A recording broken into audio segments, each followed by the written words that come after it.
의식주를 염려하지 말라는 제목으로 첫날 말씀 나누었고, 우리가 먹어야 할 양식, 우리가 입어야 할 옷, 이렇게 둘째, 셋째 날, 오늘은 우리가 머물러야 할 집이라는 제목으로 함께 말씀 나누겠습니다. 의식주의 이제 문제를 다 해결받게 되는 날이다, 이렇게 보시면 됩니다. 내일은 우리가 살아야 할 삶이라는 제목으로 말씀 나누려고 합니다. 세상에서 가장 비싼 집은 인도, 옛날엔 bombay라고 했고 요즘은 뭄바이라고 이렇게 이야기하죠. 이 뭄바이에 있는 무케시 암바니라는 사람이 소유하고 있는 집입니다. 저게 이제 사람이 사는 집입니다. 오피스텔이나 이런 것이 아니고, 그 가격이 무려 10억 불이나 한대요. 우리 돈으로 따지면 요즘 같으면 1조 2천억이나 되는 집입니다. 근데 저 집을 지어놓고 또 인도 사람도 풍수지리를 따지는지 그냥 가끔씩 가는 집이다, 이렇게 얘기하는 기사도 봤어요. 무케시 암바니라는 분은 릴라이언스라는 인도의 큰 회사가 있거든요. 제가 직장 다닐 때 이렇게 이 사람들을 만나보기도 했던 그런 회사이기도 한데, 그 회사의 최대 주주이고 인도 최고의 갑부입니다. 이 아시아에서도 손꼽히는 부자 중에 한 사람이죠, 이분이. 작년 12월 딸 결혼식을 거행했는데 결혼식 비용이 무려 1,100억이 들었습니다. 어마어마하죠. 금년 3월 아들 결혼식도 그에 못지않게 초호 결혼식이었어요. 이제 딸을 시집 보낼 때 돈을 더 많이 써야 되는 모양이에요. 그래서 경찰 5만 명한테 음식을 다 제공하고, 주변 그 고향 마을 사람들 5천 명한테 며칠간의 음식을 제공하고 이렇게 했대요. 이 아들 딸의 결혼식에 우리나라의 삼성의 그 이재용 회장이 하객으로 참석하기도 했고, 반기문 전 유엔 총장도 참석하기도 했습니다. 신화 속에서 존재했다는 대서양의 섬 이름을 본떠 이 집 이름을 안틸리아, 대서양을 아틀랜틱 오션이라고 하거든요. 아마 같이 본 것 같아요. 안틸리아라고 지었습니다. 이 집의 층수는 저게 그림에서 보았던 게 27층입니다. 8.0의 강진에도 견딜 수 있게 설계되었습니다. 집 안에 21개의 엘리베이터가 있대요. 지하 주차장이 6층이라고 합니다. 그리고 3개의 헬리콥터 착륙장도 있습니다. 집을 관리하는 사람이 약 600명이랍니다. 돈이 많아서 이런 집에 살면 좋겠죠? 싫어요? 좋죠? 싫은가? 네. 그죠? 이런 집에 한번 살아본다면 얼마나 좋겠습니까? 네, 그냥 잠이 올지 안 올지 잘 모르겠네. 네. 하지만 우리 중엔 아직도 자기 이름으로 된 집 한 채를 소유하지 못한 분들도 꽤 있습니다. 제가 우리 사역자들 한번 생각해 봤더니 제 몰래 숨겨놓은 집이 있는지 없는지 모르겠는데 40대 넘은 분들도 아무도 자기 집이 없더라고요. 김병기 목사님만 시골에 컨테이너로 지어놓은 집 한 채 있는 것 같아요.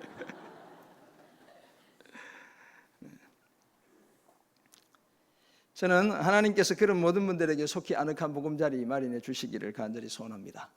아멘. 그런데 내 소유의 집이 있든지 없든지를 불문하고 우리가 기억해야 할 사실 한 가지가 있죠. 그것은 다름 아니라 이 땅의 집은 영원히 머물 집이 아니라는 거예요. 저 안틸리아 1조 2천억 하는 집도 영원히 머물 집이 되지 못하죠. 그저 잠시 지내다 가는 거처에 불과합니다. 그래서 오늘 본문 시편 84편 1절에서 4절은 우리가 정말 머물러야 할 집은 세상의 화려한 집이 아니라 주의 장막, 여호와의 궁정이라고 말씀하죠. 모든 사람이 부러워하는 고가의 단독주택, 값비싼 아파트, 초호화 빌라가 아니라 하나님이 주인 되시는 주의 집이 우리의 진정한 보금자리라고 말씀하고 있습니다. 그렇다면 왜 주의 장막, 오늘 본문의 표현에 나오는 여호와의 궁정 또는 주의 집이 우리가 영원히 머물러야 할 참된 보금자리, 참된 집인 것일까요? 세 가지 이유를 한번 말씀을 통해 생각해 보려고 합니다. 먼저 가장 안전한 피난처이기 때문에 그렇습니다. 둘째는 가장 확실한 예배의 처소이기 때문에 그렇습니다. 그리고 마지막으로 우리의 영원한 본향이기 때문에 그렇습니다. 대구에서 유학을 하던 고등학교 시절 시외버스를 타고 비포장 도로를 2시간 반 정도 달려가면 저희 고향에 도착했습니다. 영천이라는 곳을 지나 청송으로 가는 국도에 노기제라는 높은 제가 있습니다. 임진왜란 때 왜구들도 돌아갔다는 제거하면서 전설이 있는 그런 제가 있고, 그 제를 넘어 1시간 정도 더 달려가면 고향에 도착하기 직전에 나지막한 문거라는 동네를 넘어가는 문거제가 있습니다.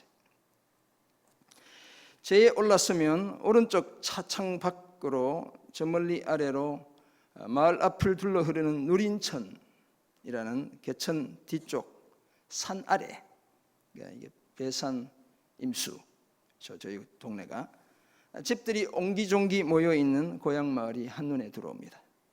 언제 와도 반가운 곳, 순수하고 진실한 꿈이 배어 있는 곳, 아름다운 신앙의 추억이 여전히 남아있는 바로 그런 고향이죠. 그러나 이런 고향도 사실은 우리가 영원히 머물 보금자리는 아닙니다.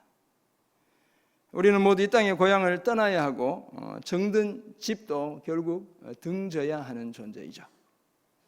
왜냐하면 우리에겐 진정한 본향이 따로 있기 때문에 그렇습니다. 그 본향이 바로 주의 장막이고 여호와의 궁정이고 주의 집이죠. 그렇다면 왜 주의 장막이 우리가 영원히 머물러야 할 집, 곧 우리의 참된 보금자리인 것일까요? 먼저 가장 안전한 피난처이기 때문에 그렇습니다. 시편 46편 1절에서 시인은 하나님은 우리의 피난처시요 힘이시니 환난 중에 만날 큰 도움이시라고 노래합니다. 그러므로 땅이 변하든지 산이 흔들려 바다 가운데 빠지든지 바닷물이 솟아나 뛰놀든지 그것이 넘침으로 산이 흔들릴지라도 두려워하지 않습니다. 큰 지진이 일어나 쓰나미가 일고 엄청난 지각 변동이 생겨도 두려워하지 않는다는 거죠. 왜냐하면 여호와께서 그 성중에 계시기 때문에 그렇습니다. 여호와가 계신 성은 전혀 흔들리지 않고 여호와 하나님은 전혀 도움을 받을 수 없을 것 같은 새벽에도 우리를 도와주시는 분이시기 때문에 그렇습니다. 한편 시편 5편 7절에서 시인은 이렇게 고백합니다. 오직 나는 주의 풍성한 사랑을 힘입어 주의 집에 들어가 주를 경외함으로 성전을 향하여 예배하리이다.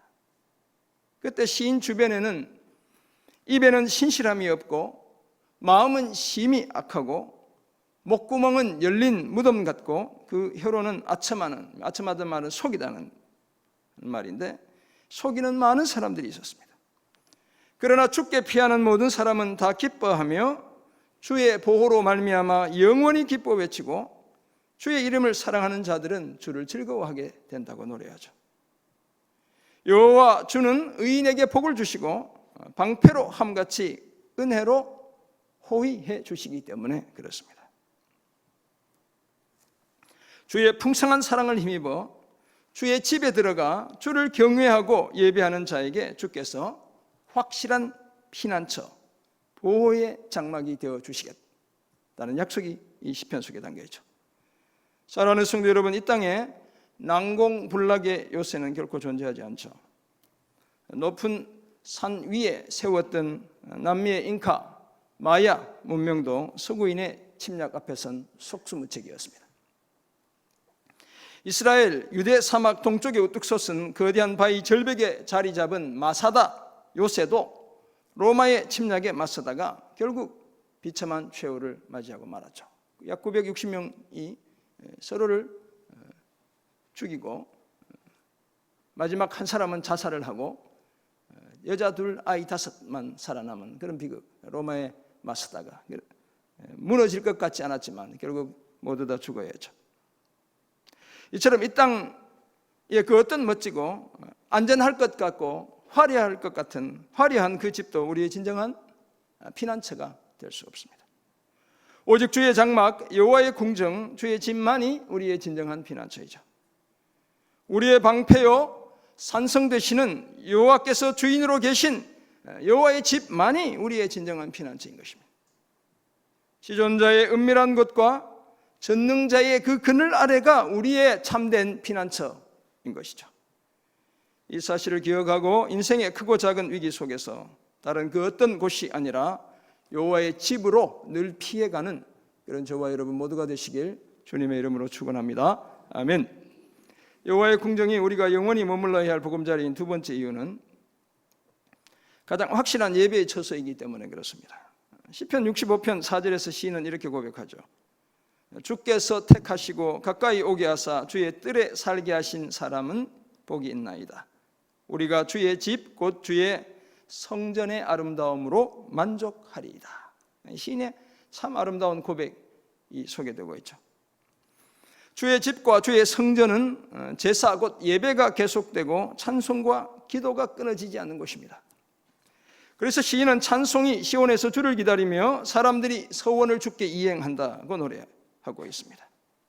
기도를 들으시는 주께 모든 육체가 나오기도 하죠. 그리고 그 자리는 죄악의 죄악에 패배한 우리를 용서해 주시는 곳이기도 합니다. 한편 하나님은 이사야 선지자의 입을 통해서도 하나님의 백성들을 하나님의 성산으로 인도하며 기도하는 하나님의 집에서 그들을 기쁘게 하실 것이다 라고 말씀합니다. 그곳에서 하나님의 백성들이 드리는 번제와 희생을 기꺼이 받으시고 예배를 기꺼이 받으신다는 것이죠. 하나님의 집은 우리가 잘 아는 대로 만민이 기도하는 집이라 일컬음을 받게 될 것을 말씀합니다. 하나님의 집이 모든 사람이 하나님을 예배하는 예배의 처소가 되게 하신다는 것이죠. 하나님께서 이 땅에 주의 장막을 베푸시고 주의 성전을 세우신 것은 하나님을 향한 예배가 계속되게 하기 위함이죠. 그래서 구약 시대에는 이 집에서 날마다 희생제사, 예배가 드려졌죠. 절기 때마다 큰 축제와 더불어 성대한 잔치가 벌어지기도 했죠. 예수님은 이 예배가 이제 예루살렘이나 사마리아 같은 장소를 넘어 영과 진리로 드려져야 한다고 말씀하셨습니다. 특정 장소에 제한되지 않고 하나님이 임재하시는 모든 하나님의 장막에서 진정한 예배가 드려져야 한다고 말씀하신 것이죠. 우리는 이런 예배 가운데 우리 자신을 거룩한 산제물로 드려야 합니다. 더구나 계시록 21장 22절에 따르면 하나님과 하나님의 어린 양 예수 그리스도가 우리가 영원히 머물 성전이죠. 눈에 우리가 생각했던 성전이 계시록의 환상 속에 이제 사라졌어요. 왜냐하면 하나님과 하나님의 그 어린 양이 성전 되시기 때문이다. 이렇게 기록하고 있죠. 그렇다면 하나님과 예수님 자신이 성전이며 우리의 예배 처소인 것이죠. 사랑하는 성도 여러분, 은혜의 시대를 사는 우리는 가정과 교회와 학교와 일터를 비롯한 우리가 머무는 모든 곳이 다 하나님의 장막이 되게 해야 합니다. 삶의 터전이 모두 왕이신 하나님의 궁정이 되게 해야 하고 하나님이 주인이신 하나님의 집이 되게 해야 합니다. 그 하나님의 집에서 우리가 해야 할 일이 바로 하나님을 예배하는 것입니다. 특별히 이 땅의 교회는 성도들이 모여 그런 예배를 연습하는 자리이죠. 새하늘과 새 땅, 새 예루살렘에서 계속 이어질 예배를 연습하는 하나님의 땅의 장막이 바로 교회인 것이죠. 교회 공동체가 소중한 이유가 바로 여기에 있습니다. 이런 사실을 깨닫고 참된 예배의 처소인 여호와의 궁정에 늘 머무는 저와 여러분 모두가 되시길 주님의 이름으로 축원합니다. 아멘. 주의 집이, 여호와의 궁정이, 주의 장막이 우리가 머물러야 할 보금자리의 마지막 이유는 우리의 영원한 본향이기 때문에 그렇습니다. 주의 집, 주의 장막, 주의 여호와의 궁정은 사실 주님의 영원한 나라 천국의 그림들이고 모형들인 것이죠. 시인은 시편, 오늘 우리가 함께 봉독한 84편을 통해 만군의 여호와께 주의 장막은 너무나 사랑스럽다 그렇게 고백하고 있죠. 만군의 여호와여 주의 장막이 어찌 그리 사랑스러운지요, 이렇게 노래하고 있습니다. 자신의 영혼이 이런 여호와의 궁정을 사모하여 쇠약할 정도이고 자신의 마음과 육체가 살아계시는 하나님께 기쁨의 소리를 지를 정도다, 이렇게 노래합니다.